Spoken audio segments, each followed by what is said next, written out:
Hello दोस्तों, राधे राधे। कैसे हैं आप सब? आई होप कि सब अच्छे होंगे और मज़े में होंगे।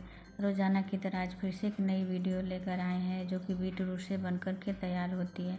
बीट रूट हमारे शरीर के लिए बहुत ही फ़ायदेमंद होता है, तो इसे किसी न किसी रूप में तो सेवन करना ही चाहिए। बीट रूट में थोड़ा कड़वापन होता है, तो बच्चे तो इसका सलाद नहीं खा सकते, खाते ही नहीं है। तो इसे इस तरह से यूज़ करना चाहिए कि बच्चे भी इसे एंजॉय कर सकें। तो हम यहाँ पर बहुत ही बढ़िया यूनिक रेसिपी लेकर आए हैं जो कि बिना तेल से बन कर के तैयार होती है। इस रेसिपी को बनाना बिल्कुल ही आसान है, खाने में इतनी टेस्टी लगती है कि बच्चे बड़े बूढ़े सभी को बेहद पसंद आएगी। तो हमने यहाँ पर 2 बीट रूट का इस्तेमाल किया है। बीट रूट को हमें चाकू से या फिर छीलनी से, जिस तरह से आपको आसान लगे उस तरह से छील करके तैयार कर लेना है। और छीलने के बाद इसे हम पानी से धुल करके साफ़ कर लेंगे, इसके बाद ही इसका यूज़ करेंगे। तो यहाँ पर हमने 2 बीट रूट का यूज़ किया है। आप चाहें तो इसकी मात्रा बढ़ा भी सकते हैं। अनार से भी तेज़ इसमें खून बढ़ाने की शक्ति होती है, तो जिसके शरीर में खून की कमी है, हर रोज़ एक बीट रूट का जूस बना कर के पिए, खून की कमी दूर हो जाएगी। तो यहाँ पर बीट रूट को हमें छोटा छोटा काट करके तैयार करना है, क्योंकि बीट रूट हार्ड होता है तो इसे पीसने में दिक्कत हो सकती है, तो इसे हमें काटना ज़रूरी है। तो आप देख सकते हैं ना कि हमने यहाँ पर दोनों बीट रूट को काट करके तैयार कर लिया है। अब छोटा वाला मिक्सर जार लेंगे और मिक्सर जार में बीट रूट को डाल देंगे। डालने के बाद इसमें 1 से 2 चम्मच पानी डालेंगे ताकि यह आसानी से पीस सके। तो यहाँ पर हम 2 चम्मच पानी का इस्तेमाल करेंगे, इससे ज़्यादा पानी नहीं डालना है। अब इसे हमें बारीक पीस लेना है। तो आप देख सकते हैं ना कि हमने बीट रूट को बढ़िया से बारीक पीस करके तैयार कर लिया है। इसे छानने की ज़रूरत नहीं है, क्योंकि हमें इसका जूस और पल्प दोनों का यूज़ करना है। बीट रूट का यूज आप इस तरह से रेसिपी बना करके करेंगे तो बच्चे तो हर रोज़ इसकी जिद करेंगे, बहुत ही बढ़िया टेस्टी लगता है। तो यहाँ पर देख सकते हैं ना कि हमने बीट रूट को बढ़िया से स्मूथ पीस करके तैयार कर लिया है। अब मिक्सर जार में थोड़ा सा पानी डालेंगे और इस पानी को हम बाद में यूज करेंगे। इधर हमने 2 कटोरी गेहूं का आटा छान करके ले लिया है। आप चाहें तो इस रेसिपी को मैदे से भी बना सकते हैं, लेकिन यदि बच्चों को हेल्दी खिलाना है तो आपको गेहूं के आटे का ही इस्तेमाल करना होगा। तो हमने यहाँ पर 2 कटोरी गेहूं का आटा ले लिया है। अब आटे में आधा चम्मच हमने अजवाइन को क्रश करके डाला है, हल्का सा नमक डालेंगे और दोनों चीज़ों को हमें आटे में बढ़िया से मिला लेना है। तो हमने यहाँ पर आटे में आधा चम्मच नमक का इस्तेमाल किया है। अब मिलाने के बाद इसमें हम मोयन नहीं डालेंगे, आप चाहें तो मोयन डाल सकते हैं। बिना तेल के इस रेसिपी को हम बनाएंगे। तो यहाँ पर जो बीट रूट हमने पीस करके रखा था उसे हमें ऐड कर देना है। तो हमने 2 कटोरी गेहूं का आटा लिया था, 1 कटोरी हमने बीट रूट का पल्प लिया है। अब बीट रूट को आटे में हम बढ़िया से मिलाएंगे। पहले बीट रूट के साथ हम आटे को लगाएंगे, ज़रूरत पड़ने पर ही इसमें हम पानी डालेंगे। तो पहले इसे मिला लेते हैं।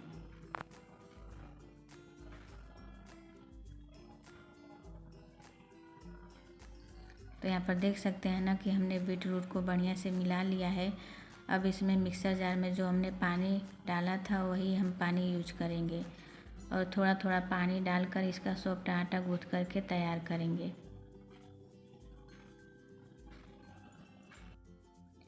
तो यहाँ पर आप देख सकते हैं ना कि हमने बीट रूट का सॉफ्ट आटा गूँथ करके तैयार कर लिया है।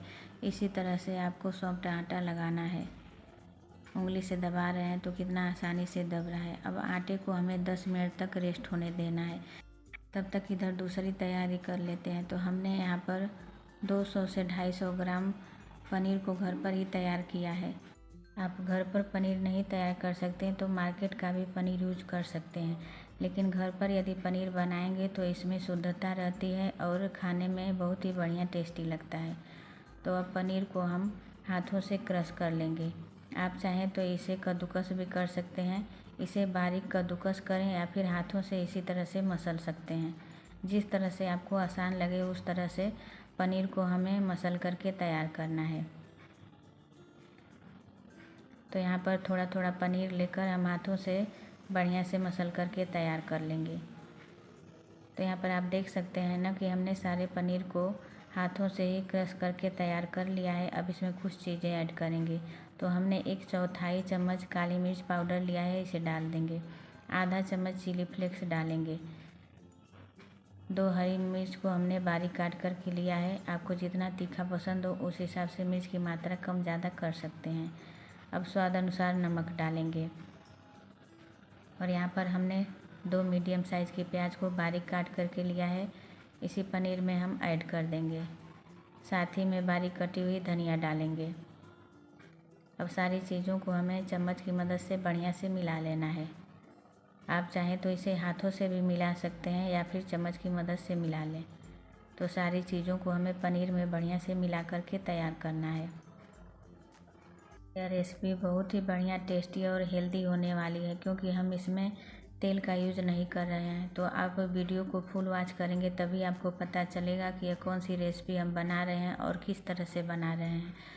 अब आटे में से हम एक छोटी सी लोई बना करके तैयार करेंगे और लोई पर सूखा आटा लगाएंगे।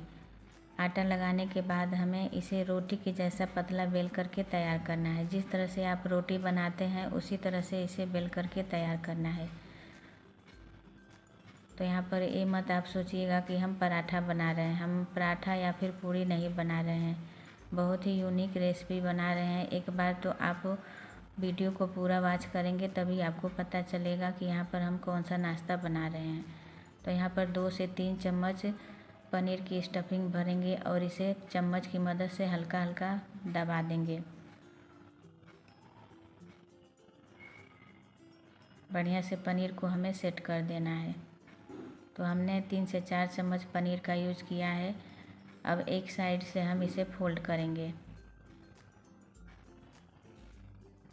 तो इसी तरह से आपको फोल्ड करके इस नाश्ते को बनाना है। अब दूसरा फोल्ड करेंगे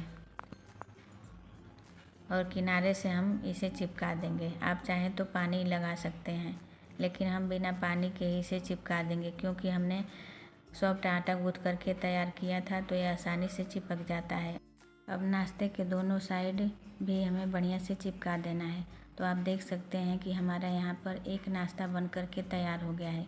इसी तरह से आपको एक नाश्ता और बना करके दिखा देते हैं ताकि आपको कोई दिक्कत ना हो इस नाश्ते को बनाने में। तो हमने यहाँ पर एक रोटी फिर से बना करके तैयार कर लिया है। अब इस पर पनीर की स्टफिंग डालेंगे। तो इसी तरह से 3 से 4 चम्मच, जितना आपकी रोटी बड़ी हो उस हिसाब से पनीर की स्टफिंग को फैला सकते हैं। तो इसी तरह से हमें पनीर को फैला देना है और चम्मच की मदद से इसे हल्का हल्का प्रेस कर देना है ताकि यह रोटी में बढ़िया से सेट हो सके। इसे हम फोल्ड करेंगे। तो सेम उसी प्रोसेस से हमें इस नाश्ते को भी फोल्ड करके तैयार करना है और किनारे से चिपका देना है। बहुत ही आसान है इस नाश्ते को बनाना और खाने में तो यह इतना टेस्टी लगता है कि एक बार यदि आप बना लेंगे ना तो बच्चे तो इसकी बार बार जिद करेंगे कि मम्मी इसे हर रोज़ ही बनाओ, इतना बढ़िया लगता है। तो चलिए अब चलते हैं, आगे की तैयारी करते हैं। तो हमने 3 नाश्ता बना करके तैयार कर लिया है। गैस पर हमने कढ़ाई रखी है। कढ़ाई में 1 गिलास पानी डालेंगे और कढ़ाई के ऊपर हमने एक छलनी रख दी है। हमने एक बूंद तेल को बढ़िया से अप्लाई कर दिया है ताकि हमारा नाश्ता निकालने में आसानी हो।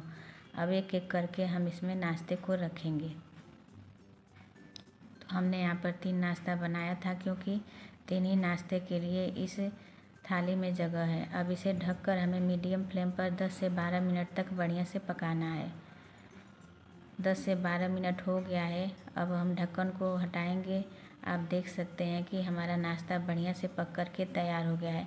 आप टूथपिक से भी इसे चेक कर सकते हैं या फिर ऐसे भी देखने से पता चल जाता है कि यह नाश्ता बन गया है। बहुत ही बढ़िया फूल करके तैयार हुआ है। तो इसे हमने ठंडा होने के लिए रख दिया था। जब ये बढ़िया से ठंडा हो गया है तो इसे हम प्लेट से निकालेंगे। गरम में ही आप निकालेंगे तो नाश्ता टूट सकता है। तो हमने इसे ठंडा कर लिया है, इसके बाद ही इसको हमने निकाला है। अब इसे अपने मन चाहे शेप में हम कट कर लेंगे। तो आप देख सकते हैं आधे आधे इंच पर हम इस नाश्ते को काट रहे हैं। तो तेज़ धार वाला चाकू से ही इस नाश्ते को आप काटिएगा, तभी बढ़िया से कट करके तैयार होगा। तो आप देख सकते हैं ना कि बिना तेल के यह बहुत ही बढ़िया यूनिक नाश्ता बन कर के तैयार हुआ है। इसी तरह से हम बाकी के नाश्ते को काट करके तैयार कर लेंगे। एक बार मेरे तरीके से इस बीट रूट और पनीर का नाश्ता ट्राई करना तो बनता है। एक बार ट्राई करके देखिए, अच्छा लगे तभी आप वीडियो को लाइक करिएगा, वरना इसे स्किप करके चले जाइएगा। बहुत ही बढ़िया और टेस्टी नाश्ता बन कर के तैयार हुआ है। तो हमने यहाँ पर नाश्ते को काट करके तैयार कर लिया है। अब इसे एक प्लेट में सर्व करेंगे। इस नाश्ते को आप तीखी चटनी के साथ या फिर टोमेटो केचप के साथ एंजॉय कर सकते हैं, या फिर ऐसे भी खाएंगे तो यह टेस्टी लगता है। तो आपको मेरी वीडियो थोड़ी भी यूज़फुल लगी हो तो प्लीज़ लाइक करें, चैनल पर नए हैं तो सब्सक्राइब करें और ज़्यादा से ज़्यादा शेयर करें। बगल में जो बेल आइकन है उसे दबाना बिल्कुल ना भूलें, ताकि मैं कोई भी वीडियो अपलोड करूं तो उसकी नोटिफिकेशन आपको सबसे पहले मिले। फिर मिलेंगे।